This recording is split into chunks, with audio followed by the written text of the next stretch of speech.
two of the most storied programs in college football history will be teeing it off this weekend, but one of them's story seems to have ended a while back. Let's talk about it. Locked On Bama, your daily podcast on the Alabama Crimson Tide. Part of the Locked On Podcast Network, your team every day.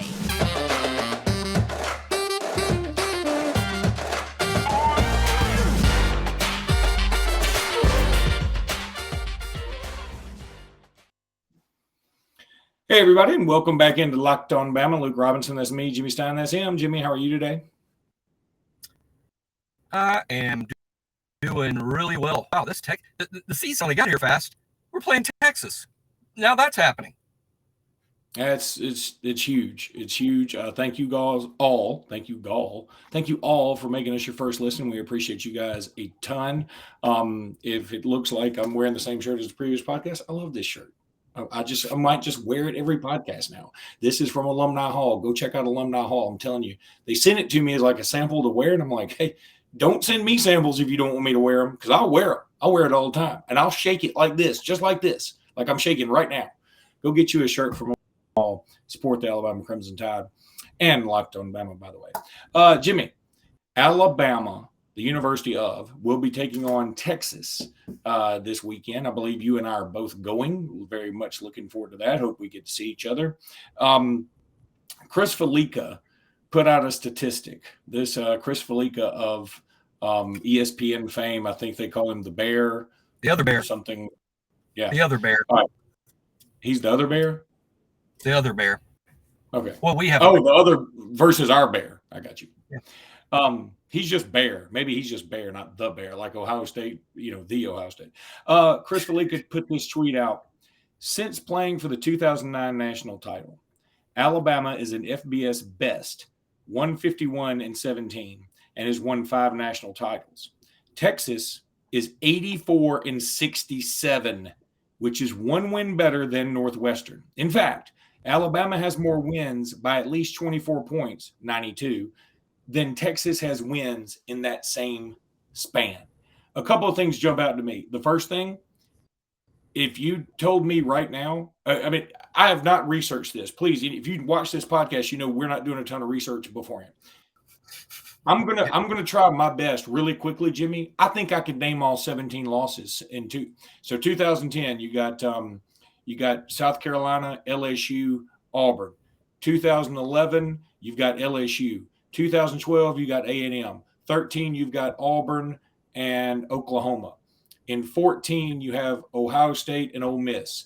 In 15, you have Ole Miss. There's 10. In 16, you got Clemson. In 17, you have Auburn. In 18, you have Clemson. In 19, you have Auburn and don't you say it, don't you? Then LSU. That's 15. Then in 20, you have 0. In 21, you have the other 2 losses, which would be Georgia and Texas A&M. I just rattled off the 17 losses we have since 2009. That's how good we are. How many other college teams can rattle off their losses in less than a minute in the last 13 years? But it's too difficult. If you're Auburn and you're trying to do it, you need a lot more than a minute or a lot more than a second, as they love to tell us. Yeah, to sum up the Bears tweet, since we played Texas in 2009, Alabama has been the greatest dynasty in the history of the sport, and Texas has been an average Power 5 program. Average. They're just average. They've been average.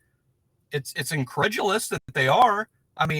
How they can have that money and a passionate fan base and an urgency to win and be in a state that has, I'm sure, the most talent, if not, tied for first with Florida and California, and be the dominant blue blood program of the state going back 100 years.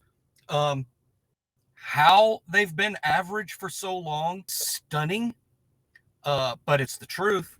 Now, what does that have to do with this Saturday? On the one hand, I would say very little, but maybe it says a lot, because if this game was being played before 2009, Alabama probably wouldn't be favored to win the game. Instead, Alabama's favored to win by 20. So that's what it has to do with this game and Texas's mediocrity for so long. I do think, though, when you look at an Alabama, Luke, where Saban inherited a program where they had fired the coach, because, and the roster wasn't that great, partly due to that coach and partly due to NCAA sanctions. And Saban inherited that roster and coached that roster in 2007. And just one season later in 2008, I would argue Alabama was the second best team in the country. I think eventually this is going to happen at Texas. And yeah, it can happen that fast. Now Texas would even have the transfer portal to aid build. It will happen for Texas again when they have the right coach. I don't think that coach is Sark.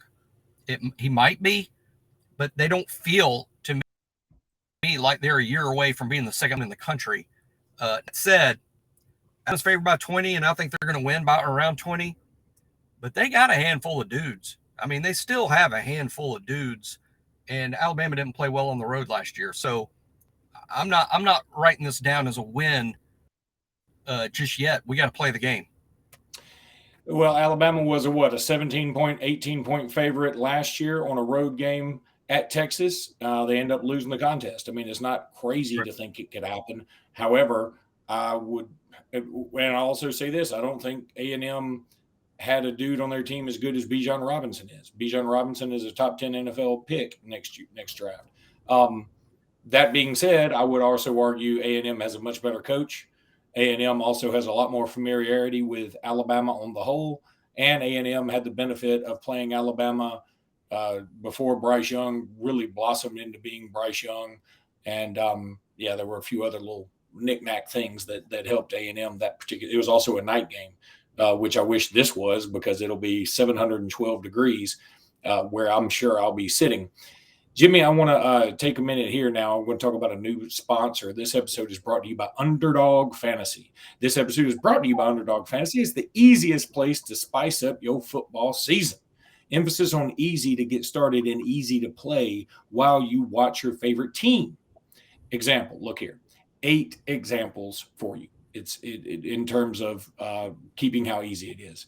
You can win cold hard cash in a single game. That's how it just super easy. Underdog has an investment backing from Mark Cuban, from Kevin Durant, Adam Schefter, who that may be the most important one. You know, Mark Cuban can invest in anything. Kevin Durant can invest in anything. Adam Schefter is like, yeah, I want a piece of this. That's a smart dude in sports with ESPN. They have always been focused on building superior products for fun user experience. That makes it super easy. Customer support team is top notch. It's the best in the business. That is not just me talking. That is the truth. And I'm telling you, it's a lot of fun. You need to go sign up at Underdog Fantasy. Sign up with the promo code Locked On, and Underdog will double your first deposit up to $100. Deposit $100, get $100 free. That's $200. It's easy. It's simple math, y'all. Underdog Fantasy is just so easy and so much fun. You need to go check them out. Just look at your favorite team, whatever that is. I'm hoping it's Alabama if you're listening to this. But pick whatever you think they'll end up with, the higher or lower in that number on a particular stat, and you can win 20 times your money on a single night. You need to go check it out. This is a new way to do it. Underdog Fantasy. Use promo code Locked On. All right, Jimmy. Let's talk a little more about Texas last game. They played Godly UO, who played the week after Texas. UL Monroe beginning to ring that cash register on some of these butt whooping checks. They beat Texas beat them 52-10. But it seems like it was kind of a not the prettiest 52.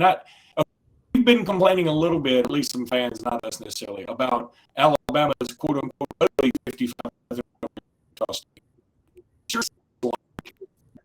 The two that win Texas was much uglier. I mean, doesn't it? They had Robinson had 10 carries for 71 yards. That Robinson, by the way, former Alabama player, 1 carry for 7 yards. Quinn Ewers, he was only 16 of 24 for 225 and 2 touchdowns. I mean, this just wasn't a very pretty game against a team that is not really good. And I would say it doesn't necessarily bode well, because while we could nitpick the Alabama Crimson Tide, and we've done that in the previous two podcasts, and our big win over Utah State, first of all, Utah State's a better team than Monroe. Secondly, Right. We can only nitpick because we know perfection.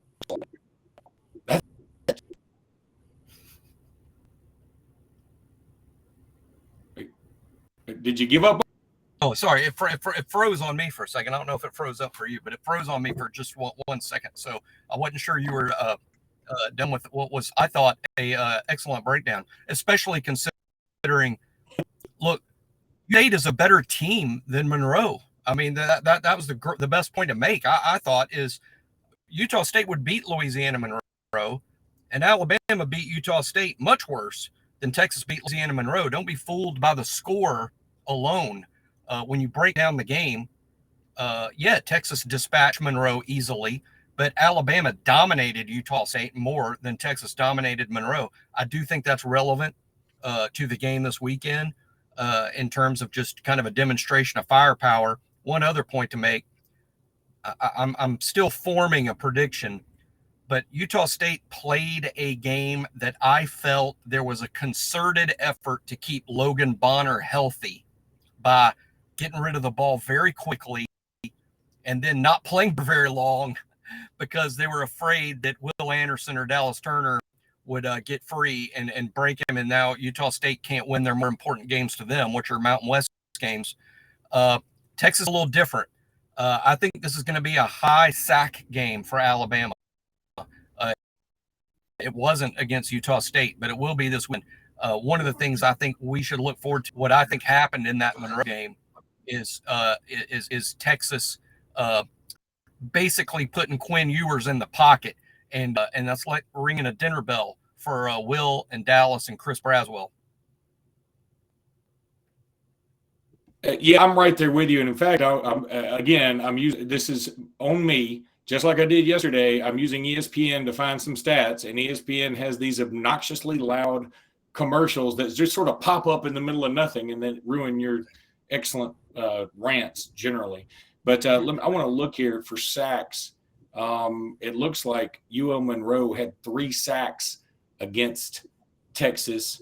If UL Monroe's getting 3 sacks against you, I'm over under on Will Anderson is getting 3.5 by himself. Yeah, I mean, that's what I mean. I think as much as this past game, Luke, sort of was a show off Saturday for the offense and Bryce Young and the 5 touchdown passes and the 6 touchdowns total and 100 yards rushing and 55 points. I think this weekend it might be show off Saturday for the defense. Not in terms of pitching another shutout. I'm sure Texas is going to find some points, but multiple sacks, multiple picks. I don't think the Alabama defense is a great place for Quinn Ewers to, quote, grow up. I can see it sort of being a long day for him. I'm not going to be surprised if we see a lot of Hudson Card in the second half. I'm with you on that. I want to tell everybody now, LinkedIn, LinkedIn is just the best. I mean, you need to go check them out. If you need some help hiring, LinkedIn is the way to go. There's absolutely no doubt about that. You can see all about them. We have them in our little overlay right there. As you gear up for fall, you need the right people on your team to help your small business fire on all cylinders. LinkedIn Jobs is here to make it easier to find the people you want to talk to faster and for free. Create a job post in minutes on LinkedIn Jobs to reach your network and beyond to the world's largest professional network of over 810 million people. Then add your job with the purple hashtag hiring frame to your LinkedIn profile to spread the word that you're hiring so your network can help you find the right people to hire. LinkedIn Jobs helps you find the candidates you want to talk to and helps you find them faster. Did you know every week nearly 40 million job seekers visit LinkedIn? Post your job for free at linkedin.com/lockedoncollege. That's linkedin.com/lockedoncollege. Post your job for free at linkedin.com/lockedoncollege. Use promo code lockedoncollege. Terms and conditions may apply. All right. So Jimmy, I was I was trying to pull up something more about Texas, and the ESPN did their thing again. So I'm just going to quit doing that. Charles Powers has released a little depth chart note saying that Cameron Latu is listed on the depth chart now. And so that's a positive that he will be back for this game. And that's we need it. We need it. I mean, there's no doubt, right? Yeah, I mean, first of all, Latu's just a good player. I mean, I know some fans will be like, "Oh, Robbie Ouse was terrible." We need, we need Latu back because he's a senior, he's a fifth-year guy, and he's a good player. And I think he's going to play in the NFL. I think he's that level of good player. So yeah, this will be big. I think Alabama is going to show a little bit more with Latu out there. A little bit more of the playbook gets introduced. Oust will go back to being kind of a role player where I think he's really effective. In being more of that H role. He gave up that sack in the Y position that we all know wasn't a strength for him anyway. No, this is nothing but good news for Alabama, and I'm not surprised. I expected Latu back this week. Not sure we'll get another player. I think Aaron Anderson might be close to returning, but I don't know that. I don't know. I sort of expected Latu to return this week. I'm not sure about Aaron Anderson. Jimmy, who's somebody you think for this upcoming Texas game that could have a monster game that you wouldn't expect? I mean, Bryce Young, Will Anderson don't count. Jahmyr Gibbs doesn't count. Jermaine Burton doesn't count. Give me somebody else. All right. I'll go Jordan Battle, just simply because I think he is going to cap his career with a game that maybe we refer to as the Jordan Battle game, where there's 2 or 3 interceptions. Courtesy of the pass rush. I think Battle might be our best guy back there in terms of taking advantage of a great pass rush. And I do think this weekend it's going to be show-off time for the Alabama outside linebacker group and that pass rush, and that could lead to some picks. So I would go Jordan Battle there. And by the way, his running mate, I thought almost understated, had a nice game Saturday, and that's DeMarco Hellams. I thought he played really well against Utah State. Yeah, and you know what's funny? I can't believe we've gone like 3 podcasts now without even mentioning the way Kyrie Jackson blew up a little quick screen to receiver by knocking one man on the other team into that particular man carrying the ball and therefore tackling both of them. That was gorgeous. That was dirty 2008, 2009, 2010 Alabama defense stuff. I mean, just dirty. Not dirty in a bad sense, like dirty, like super. You had to know that Utah State, playing in the league that they play in, and when they play up, they normally play a Pac-12 team, which it doesn't exactly feature a lot of defensive freaks, that you see in the NFL. And you got to think when Kyrie Jackson made that play, that's probably not something Utah State sees a lot. How do you not practice in the against that? field, not in the Mountain West, not even when they play in the Pac-12 games, do they see a 6'3" cornerback blast through a screen like he's a freaking freight train outside linebacker. But welcome to playing Alabama. All right, buddy, that's going to do it for today's podcast. We'll be back tomorrow with another one for you, getting you ready for Alabama, Texas. Jimmy and I will be going to that game. Can't wait to talk about it. Going to have some live updates, all this other fun stuff. Until then, everybody, roll Tide. Roll Tide.